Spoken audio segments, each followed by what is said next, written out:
السلام عليكم ورحمة الله وبركاته. ازيكم عاملين ايه؟ جبت الشيش تاووك ده من عند الفراجي، قلت له انا عايزه ايه تقطع لي شيش تاووك بيبقى من الوراك، علشان خاطر الوراك بتبقى طريه وبتستوي بسرعه. فقلت له عاوزه تقطع لي شيش تاووك، فراح جايب لي شيش تاووك. جبت نص كيلو، تبلاها على طول. تبلتها في ايه؟ ملح وفلفل طبعا وبصل مفروم وزبادي وفلفل واسمه توم باودر وبصل باودر، البهارات اللي عندكم، حبهان مطحون، كل البهارات وبهارات فراخ، حطوا كل اللي انتوا عاوزينه عليها. وطبعا الطماطم مضروبه برده في الكبه، بتطلع الميه بتاعتها، كل ده بتتبل فيها الشيش طاووق، وتسيبوها بقى زي ما هي من بالليل للصبح، تسيبوها في الفريزر لما يجي لكم مزاج تعملوها. طلعتها النهارده عشان اشتغل فيها. قطعت البصل عادي كده عشان خاطر هعمل الشيش طاووق، والفلفل الالوان جبت فلفل الوان اهو، الطماطم مقطعها بنفس الطريقه كده برده. وهنشوف وادي فلفل اخضر وفلفل احمر ايه. بص انا عملت واحد اهو وهعمل لكم دلوقتي تشوفوا بقى. اول ما بجيب بروح جايبه العصايه اهي، واروح حاطه فيها ايه من الاول خالص، بروح حاطه طماطم تحت عشان ابقى ايه حكمها بالطماطم من تحت. وبعد الطماطم بروح جايه حاطه بقى ايه كل لون بقى احط منه. ادي فلفل اصفر وادي فلفل اخضر، هنحط بقى كذا لون، وفلفل احمر. شكليها. بصي الشيش طاووق ده كل ما لونتيه كل ما كان شكله بقى حلو. والخضار ده لما بيستوى بيبقى طعمه في منتهى الجمال. وتروح حاطه بقى حته الفرخه، وتروح حاطه فوق منها بصل. لازم تحطي بصل فوق الفراخ على طول كده وهي بتتشوي، بيبقى طعمها حلو. وتروح حاطه طماطم برده تاني اهي. شكلي بقى مع نفسك وفلفل ولوني. كل ما كانت ملونه كل ما كان شكلها حلو اهي. وتروح حاطه تاني حته لحمه فراخ اهي، شايفين؟ وحطي فلفل اخضر. بصراحه بيبقى شكلها حلو وطعمها حلو، وكل لون بيتحط وكل خضار بتحطيه بيدي طعم وريحه وفايده وكل حاجه اهي. واروح حاطه ايه بصل برده، متنسوش البصل. هنشوف بعد كده. بص انا مقطعه خضار كتير، هتقولي ايه الخضار ده كله؟ هقول لكم دلوقتي هعمل ايه بالخضار ده كله. واروح جايه برده حاطه بصل تاني عند الفراخ اهو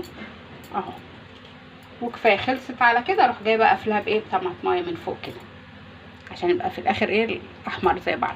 بصوا انا حطيتها، بصوا شكلها عامل ازاي. هخلص العصيان بتاعتي وهاجي اوريكم انا هعمل ايه تاني. انا بس اوريكم واحده نموذج كده علشان خاطر تعرفوا انا برصهم ازاي. كل واحده بترص بقى بالطريقه اللي تعجبها على حسب الخضار اللي عندها. دلوقتي انا خلاص خلصت الشيش طاووق كله، عملته اهو. يعني انا دلوقتي كل اللي انا عملته، بصوا شكله يتاكل ني والله. الشيش طاووق ده من الاكلات الممتعه اساسا، وشكلا وريحه وطعما ما شاء الله عليه. حطيت انا الزيت والسمنه على النار اهو، وسخن خالص وسيحت السمنه، سامعين؟ هنزل بقى عليها كده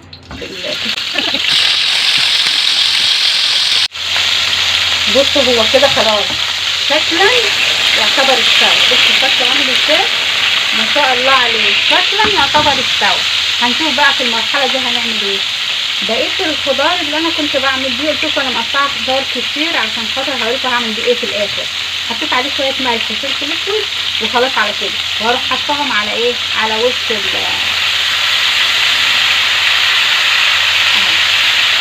شايفين؟ خلاص مش هعمل حاجه بقى كده، هغطيه شويه كده وبعد كده هبقى اوريكم بقى حصل ايه. انا بس هدبل الخضار ده، مش هعمل حاجه اكتر من كده، هدبل. بصوا خلاص كده كفايه عليه قوي. انا قلت لكم انا مش بعمل حاجه غير اني بدبل الخضار بس. بصوا شكله. جبت الصاج بقى بتاع الفرن ورحت مفضيه فيه بقى، شايفين؟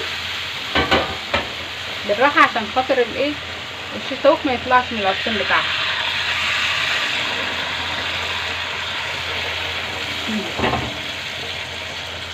شايفين؟ هو ما شاء الله عليه اهو. بس ياخد بقى ايه الوش بتاع الفرن تحت الشوايه، شايفين؟